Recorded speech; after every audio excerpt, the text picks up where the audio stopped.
everyone, it's Emily, and it is time to film my February TBR or to be read. And this one's probably going to go up a tad bit into February because I want to make sure that I get my best books of 2020 video out, as well as the video that I filmed answering the mid-year book freakout tag questions, but for the second half of the year, so that I can just kind of wrap up my end of 2020, beginning of 2021 videos. It's obviously taken me a minute to get through those, but of course I have a very inconsistent filming, editing, uploading schedule right now. So, you know, it is what it is, but I'd like to get those up and then start with stuff for February. So, on deck for February, I'm trying not to put too much on this TBR, and I'll explain why in just a minute, but I'll start with what I'm currently reading, and that includes Priory of the Orange Tree by Samantha Shannon. As of filming, I'm about 2/3 of the way through this on the last day of January, and so hopefully I can finish this in early February. And this one is a high political fantasy that follows various parts of this world. They have different religions, different relationships to dragons. There are actually different kinds of dragons that exist in this world, and there's a whole lot going on. And ultimately they might need, various groups in this world might need to team up to tackle a nameless threat, or a threat they call the Nameless One, I guess I should say. And so that one has been incredible so far, and I'm very excited to read the last bit of that. I also physically am reading Master of One, and this is by Jada Jones and Danny Bennett. This is a Fairy Loot edition. I have the dust jacket off while I'm reading it, but this one is following a thief named Rags who was recruited by royalty to essentially steal something for them, and that including some Fae relics, and he's going on this quest to steal some relics for royalty, but of course things go wrong and, you know, stuff happens. Anyway, I'm enjoying this one so far, so I'm going to finish that one early in February as well. After that, I mainly just want to focus on the last few remaining physical books that I have on my shelves back here at home. So I brought a certain set of books with me from my apartment in Arlington as I went home for quarantine, and I've received Fairy Loots and a couple of other random things since then, but I'm almost done with all of those. So I want to finish those out, and that includes Better Than Perfect by Simone Elklis, and this one actually came randomly. I ordered the Alcade edition of The Invisible Life of Addie LaRue by V.E. Schwab, and the eBay seller who sent it to me also just threw this in as a nice little surprise, and I haven't heard of this book or this author, and it seems like it's just a contemporary romance of some sort that follows a couple of different characters who are dealing with family issues and maybe come to rely on each other to get through that or something. I'm not really sure. I don't particularly want to know too much going in. I just want it to be a fun surprise, and I figured February would be the perfect time to do that, and so I've saved it for February. So I want to get through this one as well. The only other two things that I have physically with me include a couple of ones that I actually brought from my apartment in Arlington and keep saying I'm going to continue reading and then haven't. So one is Silent Spring by Rachel Carson, and of course this is a classic environmental text. She wrote back in the 60s, right? And she wrote this back in 1962, or published it in 1962, mostly talking about DDT, but also just really talking about our relationship with the environment and how we do a lot of things, including produce and use a lot of chemicals without actually knowing what the impact on the environment or our personal health is going to be.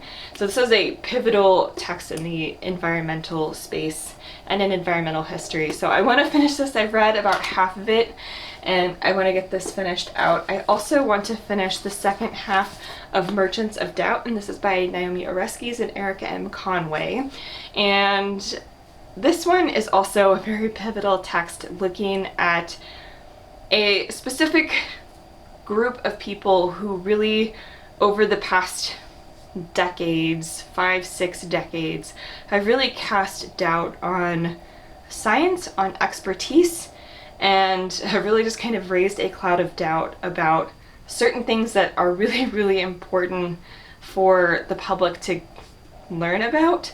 but they have cast doubt on these things. So, for example, casting doubt on the link between smoking and cancer, casting doubt on climate change and the science that has been coming out for decades about how important it is for us to tackle climate change. The group of people casting doubt on this, and there's a whole set of things that they talk about. They don't just talk about climate change or cigarettes, but they talk about a whole host of issues that this specific set or select groups of people have really cast doubt on the science of in the past decades.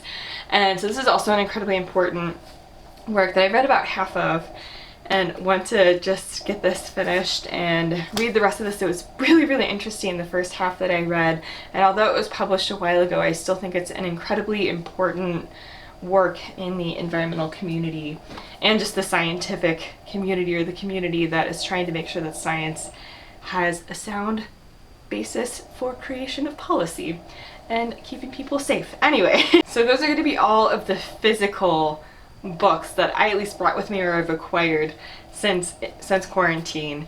And of course my parents have more physical books that I could delve into, but I also really, again, just want to make sure that I'm focusing on my physical TBR that I have back in Arlington and what exactly I'm going to be in the mood for of the list of stuff that I have back in Arlington that I can still access either via audio or ebook or something and still work my way through.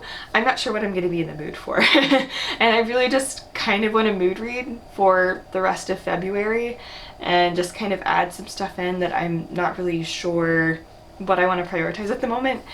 And so that's definitely going to be part of it, which is why this TBR is much smaller than a typical TBR would be for me.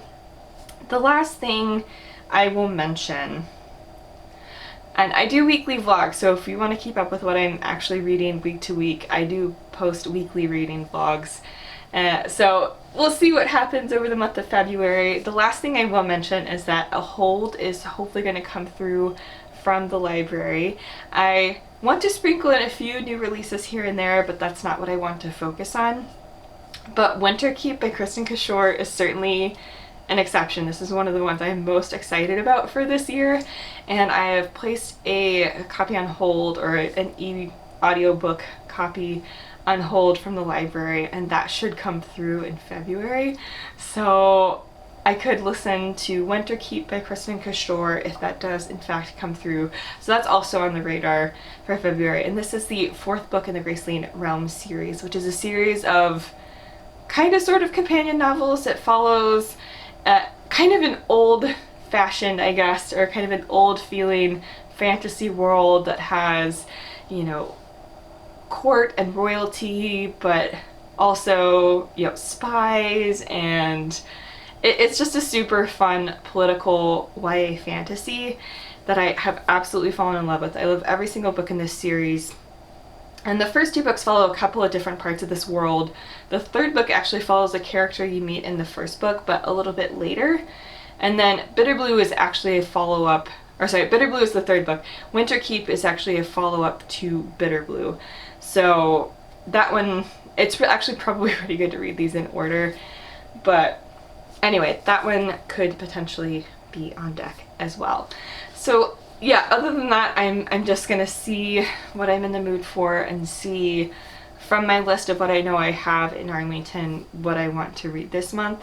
I'm not gonna put much pressure on myself to fulfill a specific TBR. I basically just want to read the rest of these physical books and get started on what I have in Arlington. That's the goal for this month. So anyway, let me know what you're reading in February. Let me know if you're excited for any of the books that I mentioned in this video. And of course, be sure to subscribe for more bookish content. I will leave my Twitter and Instagram link down below. That's where I like to hang out. I will also leave more information about how you can support the Black Lives Matter movement, and I will see you in the next one. Bye.